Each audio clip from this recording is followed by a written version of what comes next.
This is Spacetime, Series 26, Episode 30. Coming up on Spacetime, how mysterious Venus may be resurfacing itself. Astronomers discover mature-looking galaxies in the early universe. And the United Launch Alliance says the new Vulcan rocket could undertake its maiden flight in May. All that and more coming up on Spacetime. Welcome to Spacetime with Stuart Gary.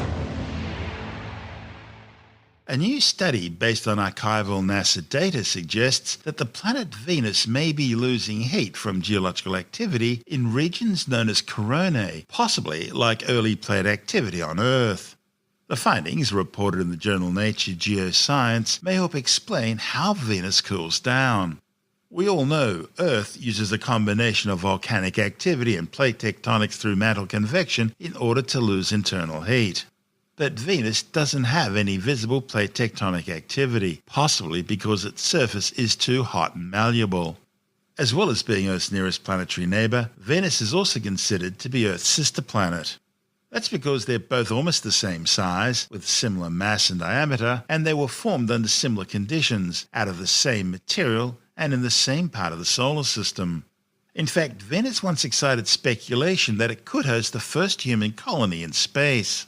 See, scientists thought the dense cloud cover around Venus meant lots of rain. After all, it's closer to the Sun than the Earth, so temperatures would be hotter. That would mean lots of water, lots of evaporation, and hence lots of rain clouds. So, scientists envisioned that under its thick cloud cover, Earth's sister planet could have been covered in lush green tropical rainforests. Think of the Amazon jungle on steroids. But if Venus is Earth's sister planet, then it's a twisted sister. Soviet and American spacecraft have revealed that Venus is the closest thing to hell in our solar system. For some reason, Venus has developed a runaway greenhouse effect. Its surface is scorchingly hot, with average temperatures of 462 degrees Celsius. That's hot enough to melt lead. And those thick opaque planet-shrouding clouds, well, they do cause rain, but the rain isn't water. It's droplets of metal-eating sulfuric acid. Scientists have seen what looks like snow caps on some of Venus's tall mountain ranges.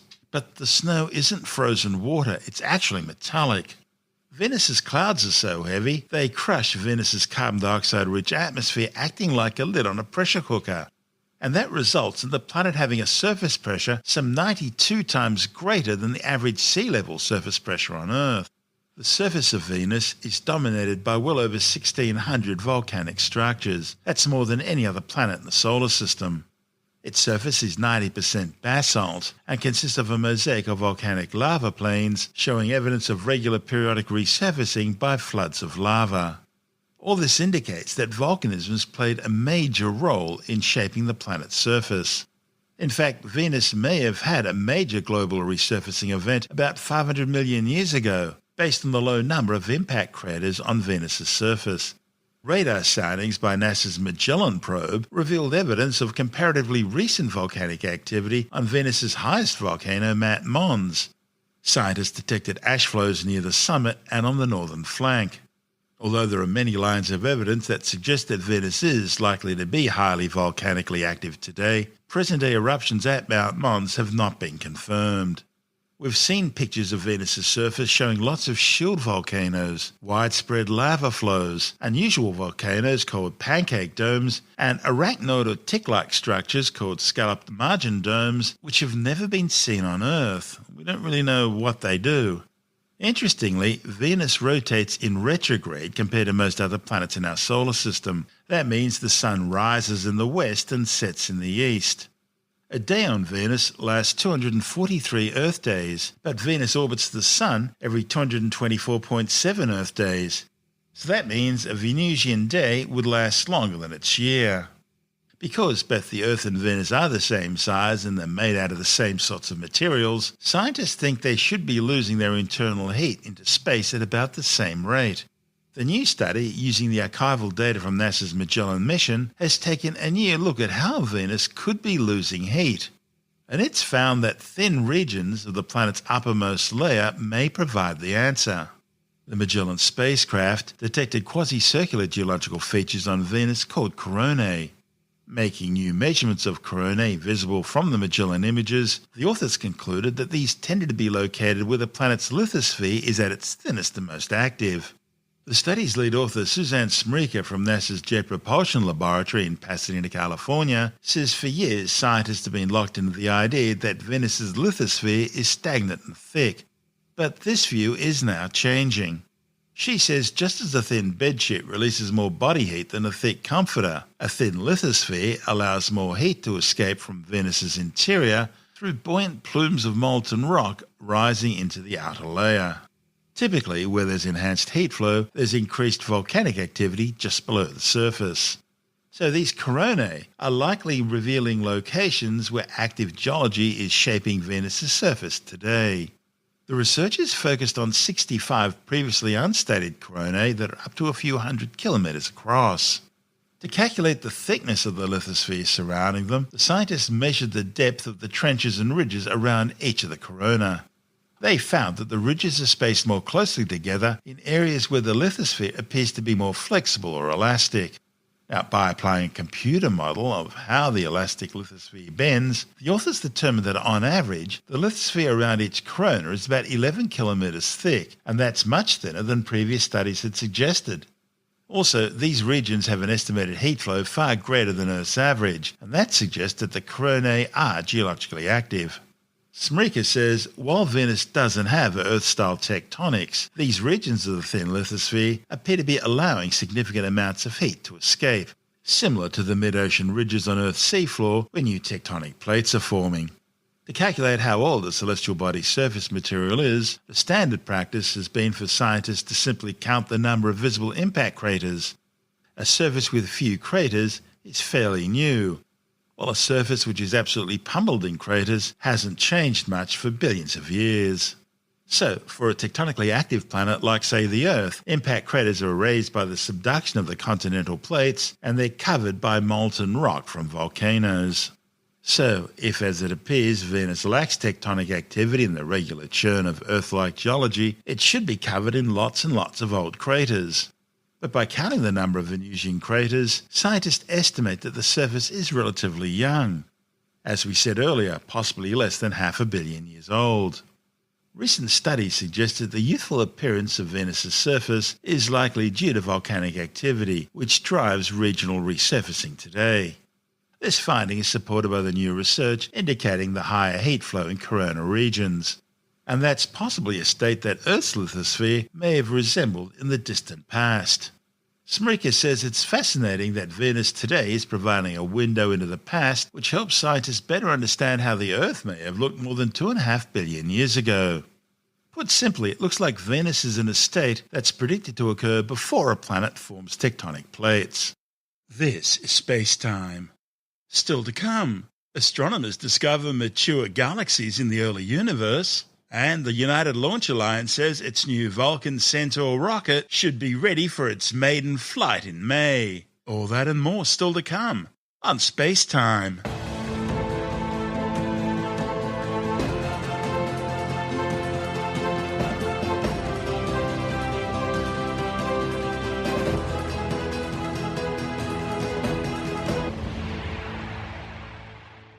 Astronomers studying observations of the ancient universe, which have been gathered by NASA's James Webb Space Telescope, have discovered an ancient galaxy that's far more mature than it should be for its age. The findings, reported in the astrophysical journal Letters, are just the latest in a treasure trove of discoveries about the very early universe, which are forcing a major revision of the scientific literature. Last week, astronomers announced the discovery of 6 massive galaxies, each almost as big as the Milky Way, and each containing around 100 billion times the mass of our Sun. Yet these galaxies were dating back to a time when the universe was just 500 to 700 million years old, and no one knows how these galaxies could have gotten so big so quickly. It simply defies science's current understanding of galactic formation.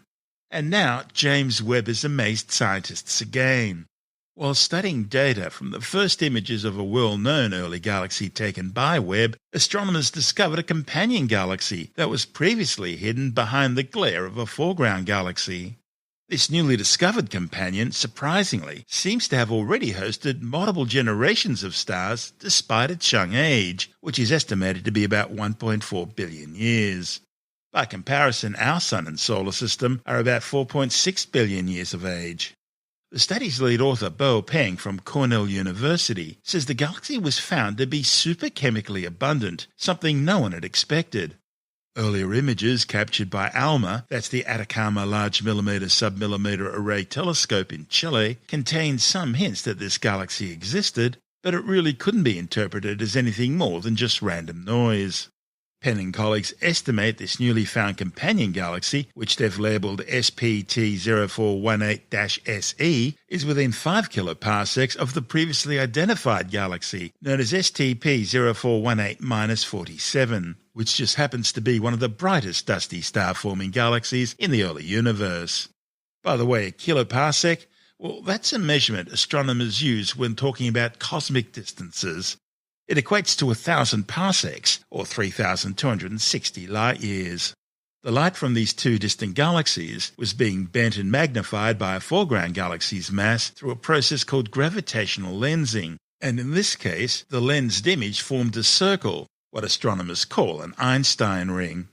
So you've got these two really close together galaxies a long way back in space-time. Now, by comparison, here today in our local universe, two of the nearest satellite galaxies to the Milky Way, the Large and Small Magellanic Clouds, are about 50 kiloparsecs away from us. That's 10 times further. The proximity of these two ancient galaxies suggests they're bound to interact with each other and potentially even merge, an observation that adds to our understanding of the early universe and how galaxies evolve from small ones to larger ones through merging and accretion. The two galaxies are modest in mass, as galaxies go in the early universe. SE is relatively smaller and less dusty, making it appear much bluer than its companion. Now, based on the images of these two galaxies, the authors suggest that they may be residing in a massive dark matter halo with as yet undiscovered neighbours. But the most surprising thing about the companion galaxy in this pair was how mature it is in terms of its chemical composition, what astronomers refer to as metallicity. Basically, astronomers refer to all elements other than hydrogen and helium as metals. And so this particular galaxy has an extremely high metallicity, especially for its time. The authors estimate it's somewhat comparable in terms of metallicity to our Sun. And as we mentioned earlier, our Sun's more than 4.6 billion years old already. And when it was formed, it inherited most of its metallicity from previous generations that had 8 billion years to build them up. So the authors must be seeing the leftovers from at least a couple of generations of stars that have lived and died within the first billion years of the universe's existence. And that's not what's typically seen in this particular early epoch. They speculate that the processes of forming stars in these galaxies must have been extremely efficient, and it must have started very early on in the universe. That's especially needed to explain the measured abundances of nitrogen relative to oxygen, as this ratio is considered a reliable measure of just how many generations of stars have lived and died. This is Spacetime. Still to come. The United Launch Alliance says its new Vulcan Centaur rocket will be ready to fly in May, and the March equinox. The constellations Taurus, Leo, Corvus and Eridanus, and don't forget Pi Day, are among the highlights of the night skies on March Skywatch.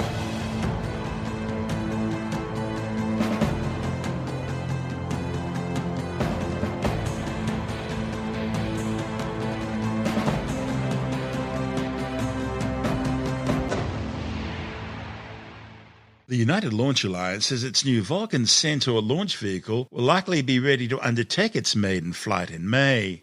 The long-awaited inaugural flight is targeting a 4-day launch window that'll open no later than May the 4th from Space Launch Complex 41 at the Cape Canaveral Space Force Station in Florida. Vulcan will carry Astrobotic's new Peregrine lunar lander together with 24 payloads on a journey to the Moon. Included will be 11 payloads as part of NASA's Commercial Lunar Payload Services project. Also aboard will be 2 prototype satellites for Amazon's Project Kuiper broadband constellation. The third payload contains the cremated remains of people who wish to be buried in space and have the money to do it. The United Launch Alliance, which comprises Boeing and Lockheed Martin, have been developing their new 67-metre-tall Vulcan rocket since 2020. Once flight proven, it'll replace the current Delta IV and Atlas V launch vehicles, ending an era which has seen some of the greatest names in expendable launch vehicles, not just Atlas and Delta, but also Titan. The Vulcan's first stage will be powered by twin BE-4 methane liquid oxygen engines built by Blue Origin and producing 550,000 pounds of thrust each. Strap-on solid rocket boosters will be available for extra thrust, and the Centaur 5 will provide the upper stage. Now, theoretically, Vulcan could launch as early as next month. However, liquid oxygen balance has been an issue, with oxygen pumps consistently delivering around 5% more oxygen than expected into the engines. United Launch now thinks this may simply be a unit-to-unit variation issue, but further testing will be required. But for now, if all goes well, the countdown to a May launch is underway. This is Spacetime.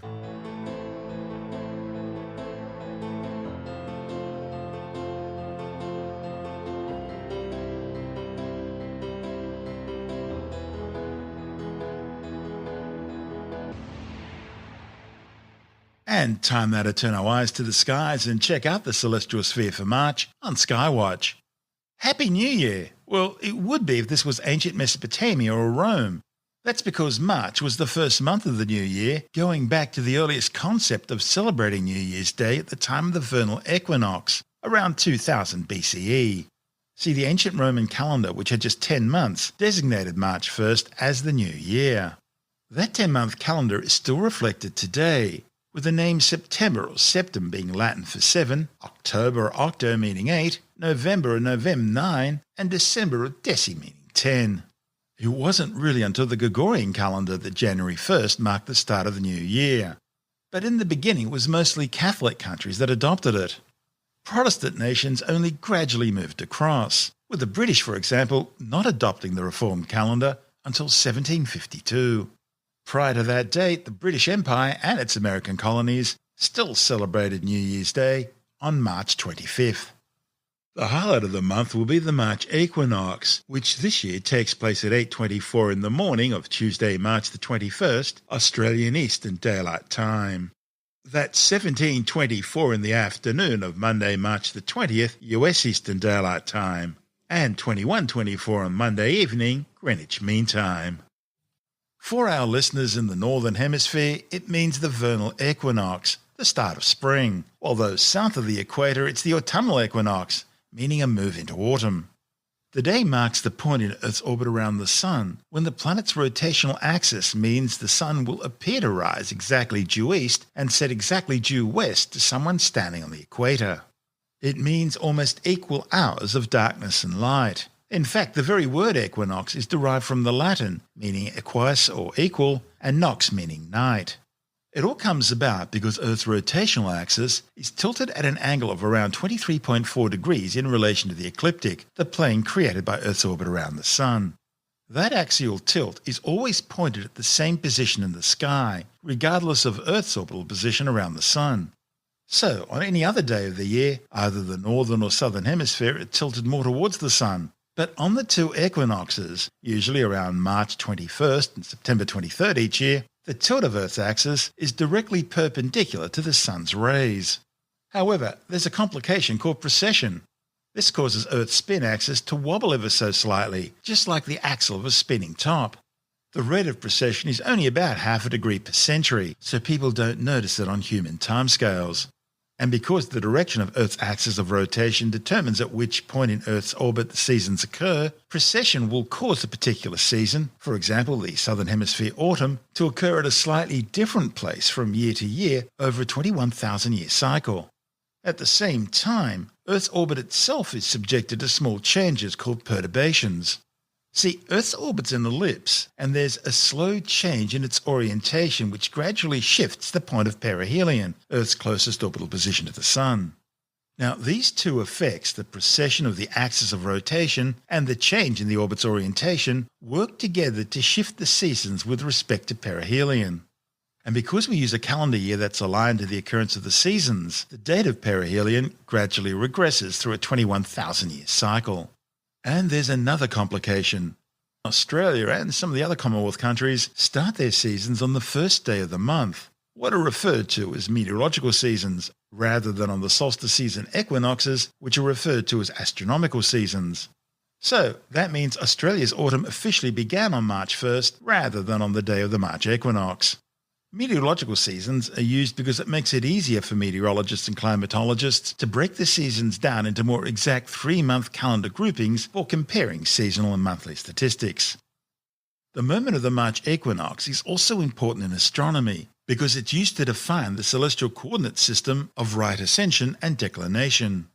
In astronomy, the celestial coordinate system is the astronomical equivalent to the latitude and longitudinal coordinates used on Earth's surface.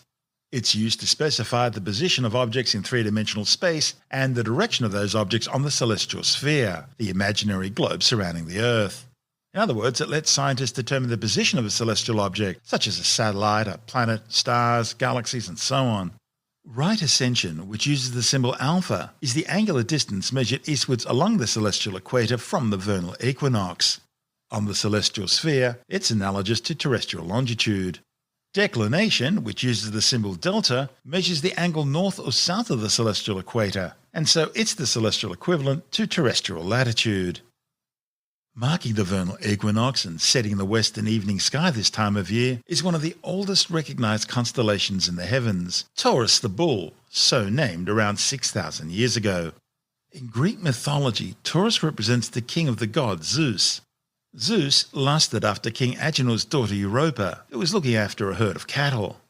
Now, being a god and with godlike powers, Zeus decided to transform himself into a powerful white bull so that he could get closer to the beautiful Europa. Now, once transformed into a bull, Zeus convinced Europa to climb on his back, and he then carried her off to the island of Crete. Taurus's head is represented by a dominant V-shaped grouping of stars. The bright reddish star in the group is Aldebaran, an orange giant 1.5 times the mass of the Sun, located 65 light-years away. A light year is about 10 trillion kilometres. The distance a photon can travel in a year at 300,000 kilometres per second, the speed of light in a vacuum, and the ultimate speed limit of the universe. Aldebaran is the 14th brightest star in the night sky and the closest bright star to the point of the vernal equinox. In ancient Arabic, Aldebaran's name means the follower, as it appears to follow the 7 sisters of the Pleiades. It's also the first of the 4 royal or guardian stars identified by the ancient Mesopotamians. Now, that V-shaped grouping of stars near Aldebaran is known as the Hyades. It's the nearest young open star cluster to Earth, located just 153 light-years away.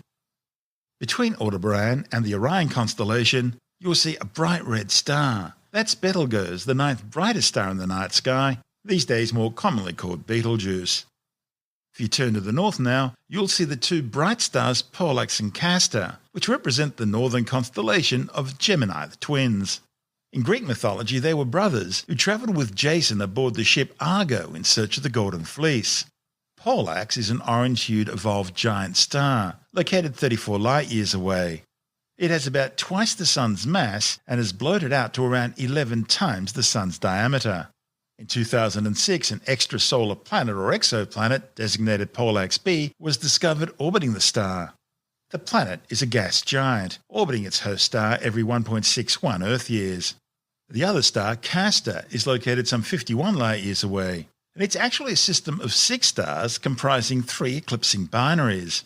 Eclipsing binaries are binary star systems in which the orbital plane of the 2 stars in the system lies so nearly along the line of sight from the observer here on Earth that the stars appear to eclipse each other. Looking to the northeast now, and you'll see the star Regulus, or Little King, the brightest star in the constellation Leo the Lion. Leo is mentioned by Homer in his famous 8th century BCE poem, the Odyssey. According to Greek mythology, Leo was killed by Hercules as the first of his 12 labours. Located some 79 light-years away, Regulus is a multiple star system composed of at least 4 stars. Regulus A, designated Alpha Leonis, is a spectroscopic binary comprising a rapidly spinning spectral type B blue-white star around 3.5 times more massive than the Sun, with some 288 times the Sun's luminosity. and a small companion star, most likely a white dwarf, the stellar corpse of what once would have been a sun-like star. The pair take about 40 days to orbit each other.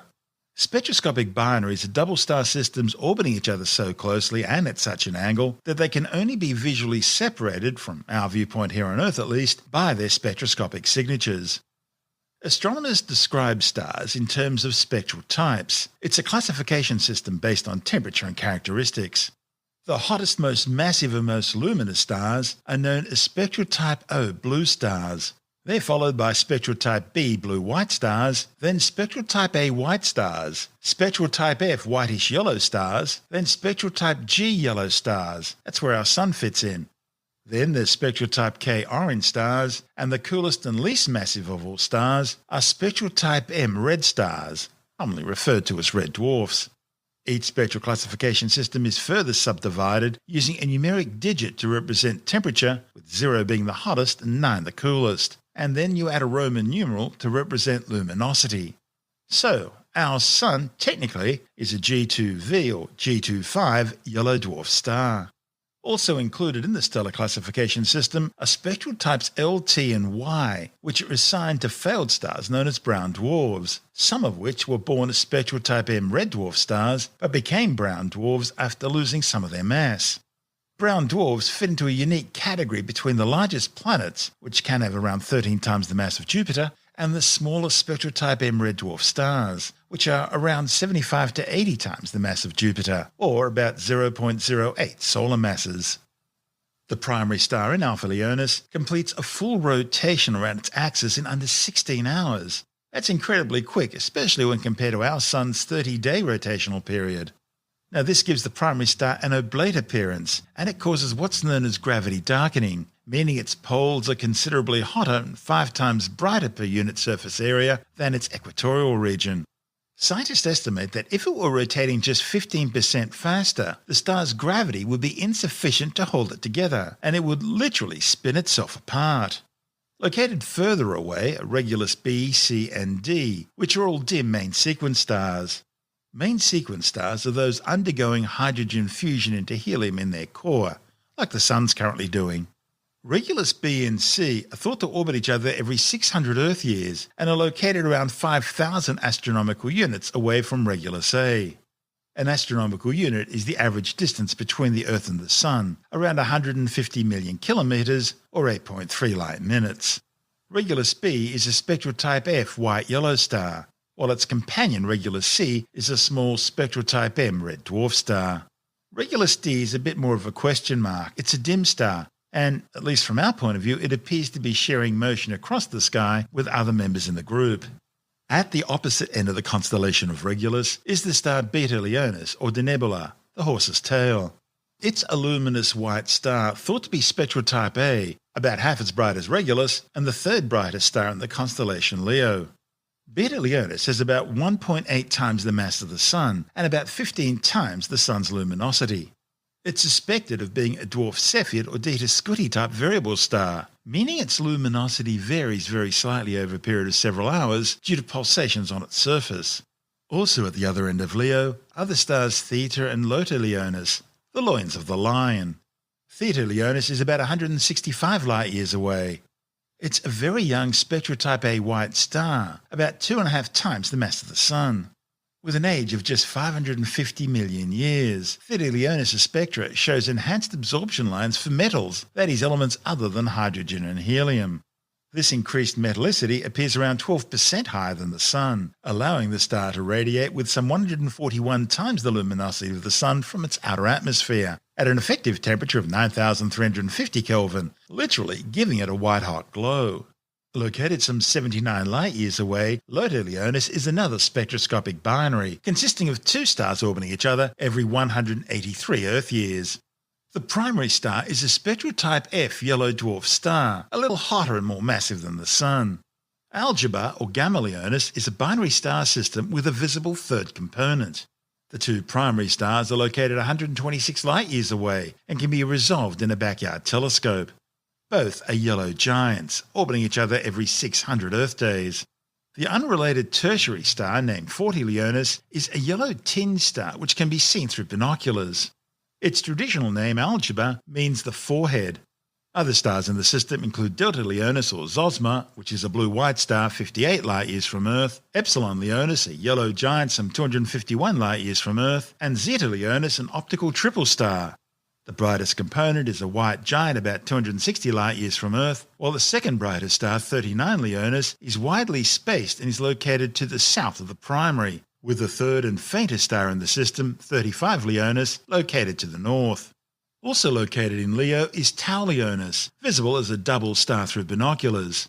It includes a yellow giant located some 621 light-years from Earth, and a binary secondary star 54 Leonis, a pair of blue-white stars that are visible in small telescopes and located 289 light-years from Earth.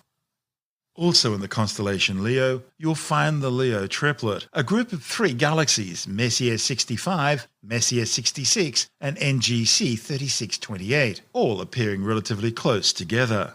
Messier 65, also known as NGC 3623, is an intermediate spiral, or possibly barred spiral galaxy, about 37 million light-years away. M65 disk appears to be slightly warped, and a relatively recent burst of star formation is suggestive of some gravitational interaction with the other 2 galaxies in the Leo triplet, possibly around 800 million years ago. Nearby is Messier 66, or NGC 3627, another intermediate spiral galaxy, some 95,000 light-years wide and about 36 million light-years away. Gravitational interaction from its past encounters with the neighbouring galaxies in the triplet has resulted in an extremely high central mass concentration, a high molecular to atomic mass ratio, and a resolved non-rotating clump of neutral atomic hydrogen apparently removed from one of its spiral arms. The third member in the group is NGC 3628, the Hamburger Galaxy, a spiral galaxy with a spectacular 300,000 light-year long tidal trail of gas and stars. NGC 3628 is located 35 million light-years away. Its most conspicuous feature is the broad and obscuring band of dust located along the outer edge of its spiral arms, effectively transecting the galaxy to the view from Earth. Other bright well-known galaxies in Leo include Messier 95, Messier 96, Messier 105, and NGC 2903. M95 and M96 are both spiral galaxies, each about 20 million light-years from Earth. M95 is a barred spiral. Another barred spiral galaxy is NGC 2903, which is thought to be very similar in size and structure to our own Milky Way galaxy. It was discovered by William Herschel in 1784. Close to the M95-M96 pair is the elliptical galaxy M105, which is also around 20 million light-years from Earth. Okay, let's turn to the east now and the constellation of Corvus the Crow. In Greek mythology, Corvus was a really clever crow. In fact, he could talk to people. However, after refusing to speak to the god Apollo, he was banished to the sky, together with Crater the Cup and Hydra the Snake. One of the brightest stars in Hydra is Alphard, the solitary one, so named because it appears all alone in the sky. Okay, turning to the western horizon now, and you'll see the star Achernar in the southern tip of the constellation Eridanus the River. Eridanus is one of the largest and longest constellations in the sky. Achernar means the river's end, as it marks the end of the river Eridanus. Located around 139 light-years away, Achernar is a binary star system, comprising 2 stars, Alpha Eridani A and Alpha Eridani B. One of the 10 apparent brightest stars in the night sky, Alpha Eridani A is a young, hot spectral type B blue star, about 6.7 times the mass of the Sun, with a stunning 3,150 times the Sun's luminosity. Achenar's extremely high rotational velocity of over 16 km per second gives it an oblate shape, making it one of the least spherical stars in the Milky Way, with an equatorial diameter some 56% greater than its polar diameter. This distorted shape means the star displays significant latitudinal temperature variations, with its polar temperature being above 20,000 Kelvin, while its equatorial temperature, being much further away from the stellar core, is only around 10,000 Kelvin. Those high polar temperatures are generating a fast polar wind, ejecting matter from the star and generating a polar envelope of hot gas and plasma. The companion star, Alpha Eridani B, appears to be a spectral type A white star with about twice the mass of the Sun. The two stars orbit each other at an average distance of roughly 12.3 astronomical units. Now, just a quick reminder that March 14th marks the yearly celebration of the mathematical constant pi. Pi is the ratio of a circle's circumference to its diameter. But it's also an irrational number, meaning its decimal representation never ends and never repeats. More than just a number, pi has important applications in astrophysics, orbital mechanics, and other fields of astronomy. It's been calculated to over 1 trillion digits, and the current record for reciting pi from memory is over 70,000 digits. Imagine sitting next to that person at a dinner party. As for me, 3.14159 is about it. Of course, as well as Pi Day, March 14 is also the birthday of the great Professor Dr. Albert Einstein. Jonathan Nally, the editor of Australian Sky and Telescope magazine, joins us now as we continue our tour through the March night skies. G'day, Stuart. Well, we normally start our sky tour in the south, don't we? But this time we'll start with the view to the north, as seen from mid-latitudes here in the southern hemisphere where I am. So low down in the north are 4 constellations of the zodiac that are really prominent this time of year. We've got Taurus, Gemini, Cancer, and Leo. Cancer and Leo do seem a bit bare and dull for the naked eye stargazer, but Gemini and Taurus are definitely not dull. You can easily tell Gemini because it has 2 bright stars at about the same brightness, Castor and Pollux. They're very close to each other. And you can easily tell Taurus because it has a bright red star called Aldebaran, and it also has a wedge shape of stars nearby as well. It's really quite prominent. You can't miss it. Look up to the north if you're in the southern hemisphere, look to the south if you're in the northern hemisphere. Both of those constellations have lots of great star clusters too, which you can see just with a pair of binoculars. All you have to do is get even a small pair, 8x40, 7x50, something like that. You might have a pair at home or someone you know has got the pair. Get out and have a sweep around through that area of the sky because you'll see all sorts of stuff that you cannot see with the unaided eye. It's really remarkable when you first do that. You think to yourself, wow, there's all these other stars out there that I can't see because they're too dim for my eyes to pick up or they're too dim to be seen through the light pollution. You need the grunt, the magnification grunt of a pair of binoculars or even a telescope to be able to see them. Is this what they talk about when they refer to telescopes and binoculars as literally light buckets? Light buckets, yeah, exactly right, because your eye's sensitivity, have a certain level of sensitivity. They cannot see things that are dimmer than a certain light, certain brightness. And a lot of these stars up in the sky, of course, are very dim because they're a long way away. We can see lots of them, but there are lots more there to see. So if you get a light bucket, it's basically imagine you put a bucket outside when it's raining and you put a drinking glass outside when it's raining. The drinking glass is only going to collect a little bit of water because it doesn't have a very large surface area or volume, but a bucket has got a much larger area where the water can fall into it. So if you get some optics, some glass optics, a telescope or binoculars, then they're dragging in more light because they're bigger than your eyes, and then they focus that light down into your eyes so you can see fainter things. So, yeah, that's the whole idea of telescopes and binoculars and things. You can see things in the night sky that you can't see with just the naked eye. So that's Taurus and Gemini. Now, higher up in the sky, we've got the mighty Orion, one of the best-known constellations.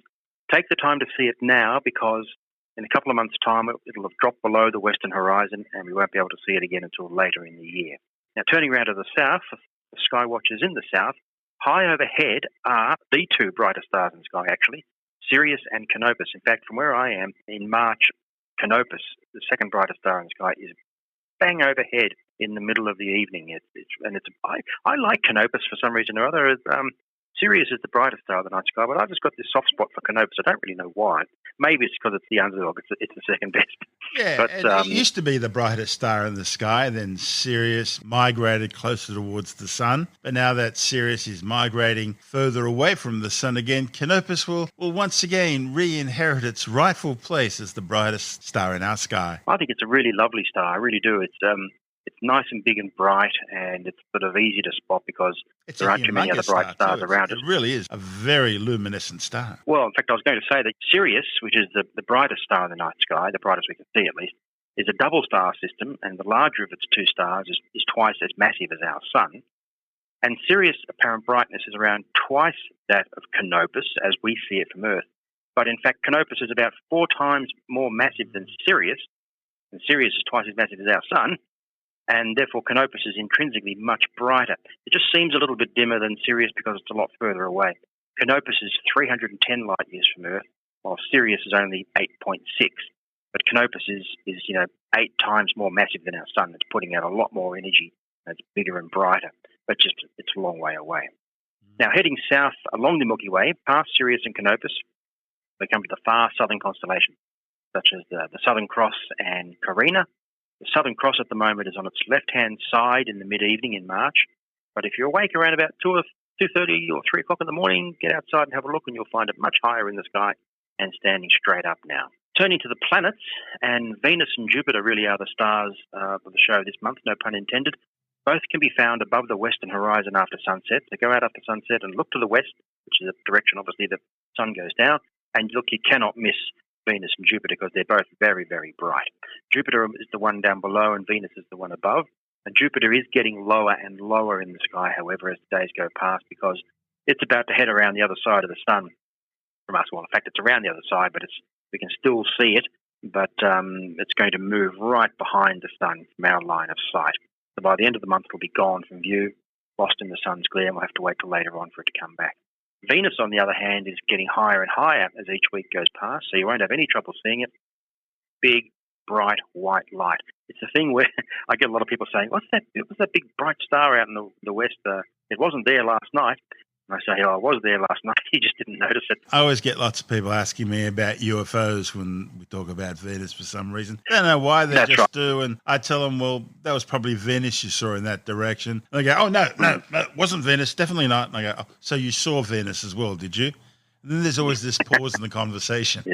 Yeah, look, people do get a bit confused by it because when bright things are up high in the sky, so you've got a bright planet that's up high in the sky, like, say, Jupiter when it is, at a particular point in its orbit where we see it more overhead, a lot of people don't look up, right? They spend their time looking down or just looking ahead of them. They don't look up, so they don't notice it. So all of a sudden, when you've got a big bright light, a planet like Venus or Jupiter that's down lower towards the horizon, you think, that's not normally there, is it? What could this possibly be? It's just because people don't look up very often, which is a bit of a shame, and I think that's a lot to do with city dwelling as well. If we all still lived in the country where the night skies are darker and the air's clear and everything like that, and you're more in tune with nature, then you probably wouldn't make these mistakes. But it's just one of those things that people don't pay attention to what's going on in the night sky. You could sort of understand that, I suppose, but they're missing out, that's for sure. Now, Mars can be seen about halfway up from the northern horizon, as seen from mid-southern latitudes. It's much smaller and dimmer now than it was when it was at its closest to Earth a few months ago, and it's not going to improve in that sense for a long time to come, for another year or more. It's going to be probably about 18 months, in fact, before it starts to get close to us again. So that's Mars. It just looks like a sort of a medium brightness, reddish sort of star. Now, Saturn has been behind the Sun for a while, but it's going to come back into view by mid-March. You'll have to be an early bird, though, because you're going to have to get up before dawn and try and spot it above the eastern horizon in the hour or so before sunrise. If you take a look on March the 20th, you'll see that the moon is quite close to Saturn. So if you don't know which one of those lights out there is Saturn, have a look on March the 20th in the early hours, and the bright star-looking thing that's closest to the moon will be Saturn. And from that point on, you'll be able to follow it each night, as you know where it is. And finally, it's March, of course, so the equinox is going to occur. It'll be on the 21st here in Australia, but on the 20th in other parts of the world that are a day behind. The equinox, of course, is when the sun is above the equator, and it's the day when we get almost equal hours of darkness and daylight. For the southern hemisphere, it indicates that winter is on the way for us, while our friends up in the north are heading towards their summer. And that's Stuart, the night sky for March. That's Jonathan Alley, the editor of Australian Sky and Telescope magazine.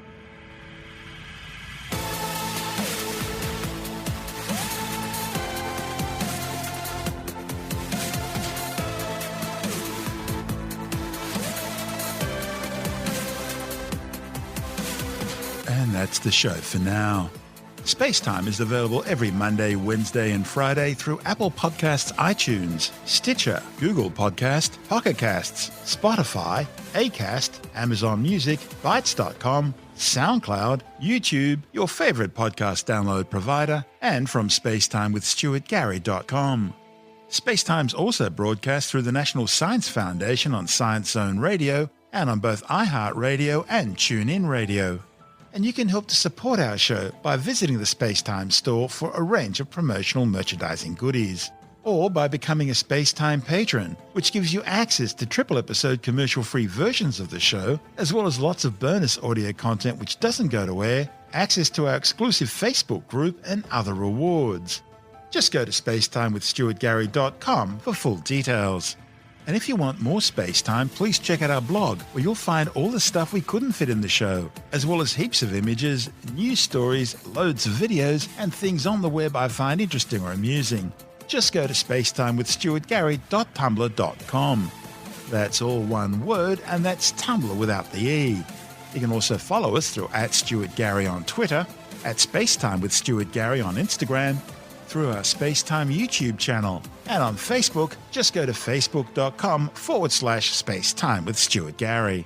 And Spacetime is brought to you in collaboration with Australian Sky and Telescope magazine, your window on the universe. You've been listening to Spacetime with Stuart Gary. This has been another quality podcast production from Bytes.com.